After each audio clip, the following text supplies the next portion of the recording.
Hi guys, you are welcome. In today's lesson, let us provide solution to this very problem before us.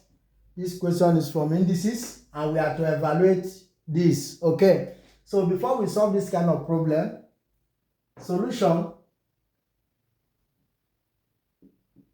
let me take you back to some of our laws of indices, which will be our guide in solving this kind of problem. Okay, so recall that when you have a raised to power 0, this is equal to 1. That is, anything raised to power 0 will give you 1. Okay, we still have another law which says when you have a raised to power minus 1, this is the same thing as inverse of a. Okay, so another law which will help us in solving this problem, when you have a raised to power b all over c, for example, okay, you use c to form your root, okay, your a, everything raised to power what? B. That is, b becomes your power.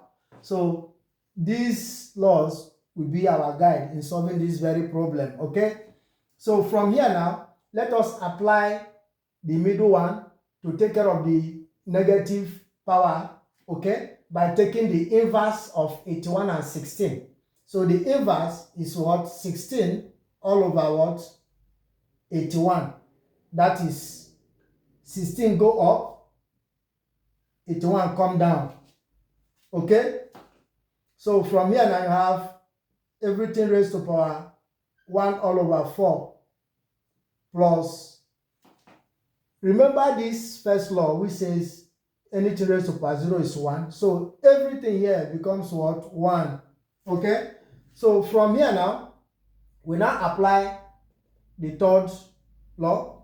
This which says we now use 4, okay, to form the root. That is, we now have the fourth root of 16 all over what? 81. Everything raised to power 1. We don't need to write because it's 1, but let us put it there, okay, for you to understand. Plus 1. Okay, so the fourth root of 16, that is, we think of number that will multiply itself 4 times to give 16 is 2 now, because 2 times 2 times 2 times 2 will give what? 16. Okay, so you now have 2 all over 81 is the same thing. We think of a number that will multiply itself to give 81 when we multiply it 4 times. Okay, it's 3 now, because 3 times 3 times 3 times 3. Okay, when you multiply 3 times 3 give you 9, 9 times 3 give you what? 27, 27 times 3 gives you what? 81. So you have 3 plus 1. Okay, so from here now, just take the LCM.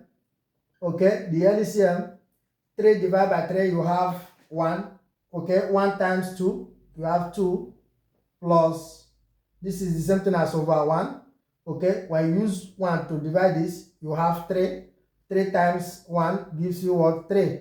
So your result is now 5 all over what? 3. Or 1 all number 2 all over what? 3 as the solution to this very problem. Thanks for watching. Follow for more. Bye bye.